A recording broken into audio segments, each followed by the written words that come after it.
Welcome to Lesson 10 Vocabulary. Our first root word comes in a pair, and it's host or host. It comes from Latin and it stems from the word hospit, meaning both host and guest. Many words based on it came to English through French, and in the process the PI was dropped and it was left as host. The first term is hostage. Noun. We know what a hostage is, a person given or held to ensure that an agreement, demand, or treaty is kept or fulfilled. The second word is hospice, and it's a noun. A hospice is a place or a program to help care for the terminally ill.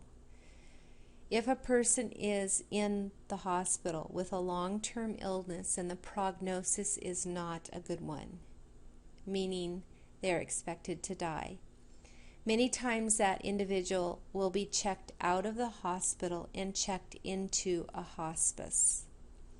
A hospice can be the person's own home, where they basically go home to die, but they have medical help that comes in and cares for that person until the time in which they die.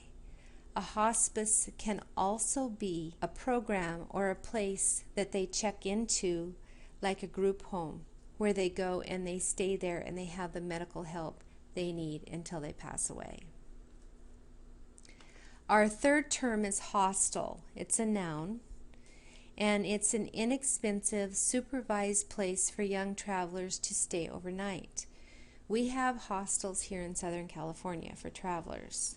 There's hostels all over the world for young travelers who are trying to see the world. In fact, my youngest son was traveling and working in China this summer, and when he was not on assignment, the group stayed in the hostel in Beijing. Now, on your test and in your homework, make sure you don't get hospice and hostel mixed up, because they sound very much the same. And we understand the difference in the meaning, but the words sound very similar. So when you're doing your homework, make sure you don't get them mixed up. The last term for hosp or host is inhospitable, and it's an adjective. In is not, hospitable is welcome. So inhospitable literally means not welcome or generous, unfriendly. Our second pair of root words is SEQ or SEQU.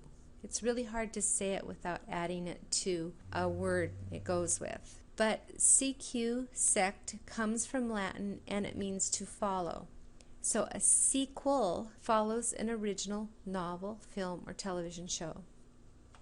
Consequential is our first word, and it's an adjective.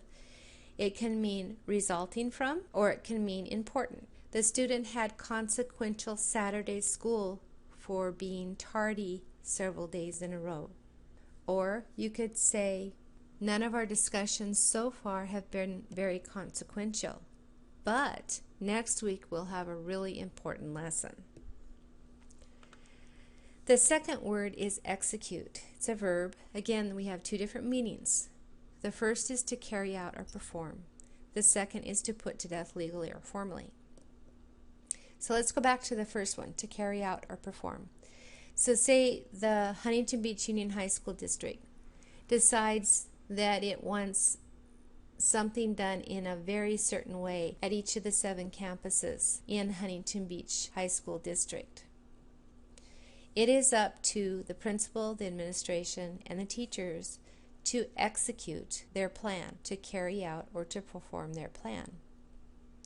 The other meaning, to put to death legally or formally. If we think of a criminal who has been tried and convicted of a crime and he's put on death row because he's been sentenced to death, at some point he will be executed unless he gets a stay of execution.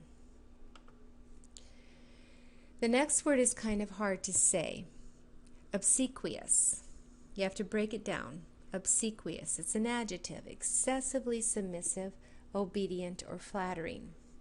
If I was going to use this in a sentence, I could say, since he really loves flattery, he surrounds himself with obsequious people, none of whom he really trusts.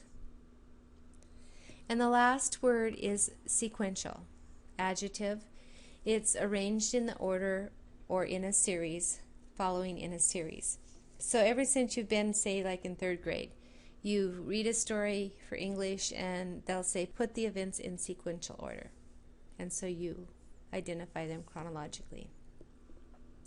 So these two pairs of root words, HOST or HOSP, SEQ or SEQU, are the terms that we're studying this week.